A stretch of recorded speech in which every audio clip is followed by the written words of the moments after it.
తాకట్లో ఉన్న బంగారాన్ని విడిపించలేక వడ్డీల మీద వడ్డీలు కడుతూ ఇబ్బంది పడుతున్నారా? అయితే ఇప్పుడే సంప్రదించండి శివ గోల్డ్ కంపెనీ.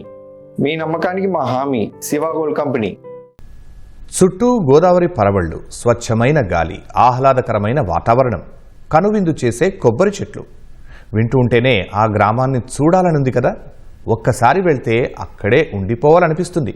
అంతటి అందం రాజమహేంద్రవరం సమీపంలోని ములకల్లంక సొంతం. కానీ అక్కడికి వెళ్లాలంటే ప్రాణాల అరచేతిలో పెట్టుకోవాల్సిందే. ఎందుకంటే గోదావరి ఉప్పొంగితే గ్రామానికి దారి మూసుకుపోతుంది. బయటకు రావాలన్నా లోపలికి వెళ్లాలన్నా ప్రమాదకర పడవ ప్రయాణమే దిక్కు. ఈ కష్టాలకు శాశ్వత పరిష్కారంగా బ్రిడ్జి నిర్మాణానికి శంకుస్థాపన చేశారు. పనులు మాత్రం సగంలోనే ఆపేశారు.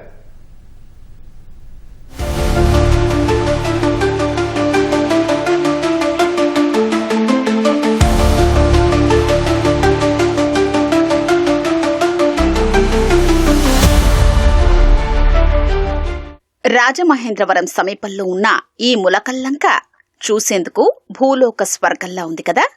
కాని ఇక్కడుండేవారికి మాత్రం ఇదో నరకంలా ఉంటుంది. అర్థం కాలేదా? అయితే ఇది చూడండి.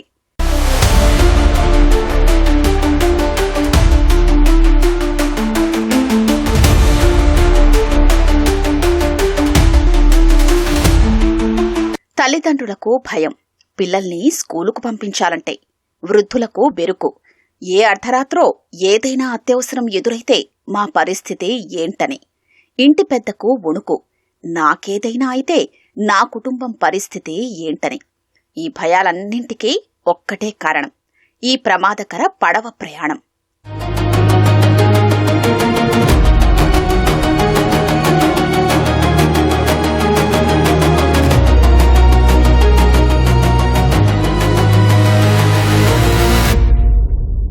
ప్రస్తుతం మనం సీతానగరం మండలం ములకల్లంక గ్రామం వద్ద ఉన్నాం. ఈ గ్రామం చూస్తే కనుక రాజమహేంద్రవరానికి కేవలం 10 కిలోమీటర్ల దూరంలో ఉంటుంది. చుట్టూ గోదావరి నది ప్రవహిస్తూ ఉంటుంది, మధ్యలో లంక ఉంటుంది.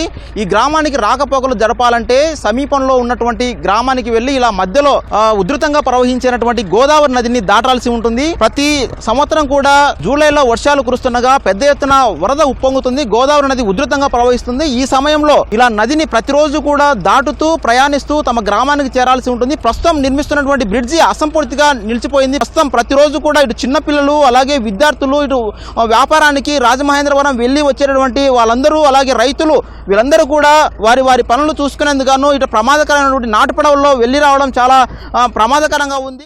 గోదావరికి వరద వచ్చినప్పుడల్లా ఈ లంక బాహ్య ప్రపంచానికి దూరమవుతుంది. వేరే ప్రాంతానికి వెళ్లాలంటే పడవలే దిక్కు. పాఠశాలకు వెళ్లే విద్యార్థి నుంచి అనారోగ్యంతో ఉండే వృద్ధుడి వరకు, ప్రసవ వేదనతో ఆస్పత్రికెళ్లే గర్భిణీ నుంచి జీవనాధారం కోసం వెళ్లే ఇంటి పెద్ద వరకు ప్రతి ఒక్కరూ ఏడాదిలో 6 నెలల పాటు పడవ ఎక్కాల్సిందే. బిక్కుబిక్కుమంటూ గోదారిని దాటాల్సిందే. ప్రవాహం ఉధృతి పెరిగినా, గాలి బలంగా వీచినా విద్యార్థులు హడలెత్తిపోతారు. రోజు పడవ మీద స్కూల్కి వెళ్ళొస్తాను, భయం వేస్తుంది. బ్రిడ్జి కడితే మాకు చాలా సంతోషం. సీఎం గారుని నారా లోకేష్ గారు మా ఊరికి బ్రిడ్జి వేయాలి అని కోరిక. మేము బ్రిడ్జి వేస్తే బాగా చదువుకుంటాం. అంటే ఒక్కొక్కసారి మాకు కూడా భయం వేస్తుంది, కెరటాల వల్ల కొట్టుకుపోతున్నామా. ఒకసారి అయితే విలేజెస్ హౌసెస్ కూడా వచ్చేస్తాయి.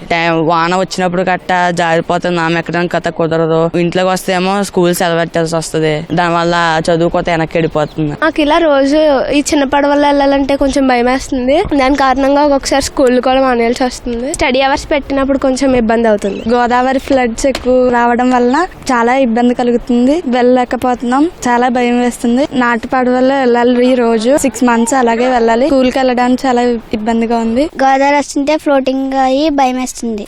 మధ్య మధ్యలో ఊగుతూ ఉంటది.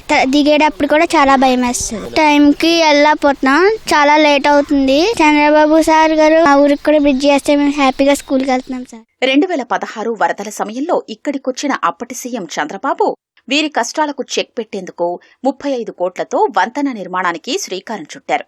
అయితే ప్రభుత్వం మారాక నిధులివ్వలేదు. పనులు సగంలోనే ఆగిపోయాయి. కూటమి ప్రభుత్వం వచ్చిన తర్వాత కూడా పనులు పునః ప్రారంభం కాలేదు. దీంతో వంతెన చూస్తామా అని వృద్ధులు ఆవేదన వ్యక్తం చేస్తున్నారు. ఇక్కడే పుట్టాను, ఇక్కడే పెరిగాను. 90 ఏళ్ళు వెళ్ళిపోయి దారి లేదు. బ్రిడ్జి ఉంటే దారి ఉండదు కదా, నన్ను తీసుకెళ్తాను. నన్ను సౌకర్యం చూడు బాబు. నాకు అన్ని ఇంటికాడ ఎవరు లేరు, కొడుకులు లేరు, నాకు దారి చేయాలి. నేను అవుతుండండి. ఇక్కడ నాకు ఇప్పుడు అర్ధరాత్రి గారు ఏదన్నా తేడా వస్తే నా పరిస్థితి చెప్పండి. ఇక్కడి నుంచి వెళ్ళాలంటే వెళ్ళలేను. ఆ టైంలో నావలు ఉండవు. రోజు 50-60 మంది పిల్లలు బయటకు వెళ్తారు స్కూల్కి. వాళ్ళు వెళ్ళే వరకు ఒక టెన్షన్, మళ్ళీ వాళ్ళు ఇంటికి వచ్చే వరకు ఒక టెన్షన్. ఈ విధంగా మేము చాలా బాధలు పడుతున్నాం. మాకు సీఎం గారికి దండ పెట్టి నేను చెప్తున్నానండి, ఆ బ్రిడ్జి నిర్మించేస్తే మేము కదని బతుకుతాం. డిసెంబర్లో ఏటా 15 లక్షలు వెచ్చించి నది మధ్యలో తాత్కాలిక మట్టి రోడ్డు వేస్తారు. జూన్లో వరదలు రాగానే అది కొట్టుకుపోతుంది. అదే బ్రిడ్జి నిర్మిస్తే ఈ అగచాట్లు ఉండవని గ్రామస్తులు చెప్తున్నారు. బ్రిడ్జ్ చేసి కొంచెం మమ్మల్ని ఇచ్చేస్తే మేము ఇంకా చాలా బాగుంటాం లోపల. ఇంకా బయటకు వెళ్ళిన వాళ్ళు కూడా వచ్చే అవకాశం ఉంటుందండి. మాకు ఊరు ఇక్కడ ఇల్లులు అవి ఉన్నాయి, వాళ్ళు కూడా వచ్చే అవకాశం ఉంటుంది మాకు బ్రిడ్జ్ చేస్తే. లారీలు రావకలేదు, ఏం రావకలేదు, బళ్ళు పిల్లలు వెళ్తే చాలండి. మాకు బ్రిడ్జి కట్టండి, మాకు తేలుకుంటాయండి. ఏ టైం అన్న టైంకి అయితే నామలు ఉంటలేండి. మాకు టైం టు టైం రావాల్సి వస్తుందండి. మళ్ళీ 1 గంట అంటే ఇటు ఉండిపోవాల్సి వస్తుందండి. అటే అన్నాలు ఉంటలే, మాకు ఏమంటలేదు. చాలా భయంగా ఉంటుందండి. 20-25% బ్రిడ్జిని యుద్ధ ప్రాతిపదికన పుష్కరాల లోపు కంప్లీట్ చేసి మరబోట్లు ప్రయాణం ప్రమాదకరంగా ఉంది కాబట్టి ఈ పడవ ప్రయాణం నుంచి విముక్తి కలిగించాలని కోరుకుంటున్నాం. 6 నెలలు మేము రోడ్డు లేకుండా గడుపుతున్నామండి. ఆ రోడ్డు కూడా బోళ్ళు ఖర్చు అవుతుంది. ప్రతి సంవత్సరం పోతున్నారు. పోతే మళ్ళీ 6 నెలల్లో మళ్ళీ గోదావరి జూన్ నెలలో రాగానే పోవటం జరుగుతుంది. అక్కడి పడవలే తిరుగుతున్నాం. ఆ బ్రిడ్జిని సకాలంలో పూర్తి చేస్తే మాకు చంద్రబాబు నాయుడు, పవన్ కళ్యాణ్, లోకేష్ బాబుకి చేతులెత్తి మా ఊరు తరపుని నేను మొక్కుతున్నాను. ఉధృతంగా ప్రమాదకర పరిస్థితుల్లో ప్రవహిస్తున్నటువంటి గోదావరి నదిని రోజు దాటి ప్రయాణిస్తూ మొలకల్లంక వాసులు రోజు అష్టకష్టాలు పడుతున్నారు. రాష్ట్ర ప్రభుత్వం వెంటనే స్పందించి అసంపూర్తిగా ఉన్నటువంటి ఈ బ్రిడ్జి నిర్మాణాన్ని పూర్తి చేసి తమ ప్రయాణ కష్టాలు తీర్చాలని మొలకల్లంక వాసులు కోరుతున్నారు. కెమెరామెన్ సూర్యప్రకాష్ కలిసి వెంకటరమణ, ఈటీవీ న్యూస్, తూర్పుగోదావరి జిల్లా.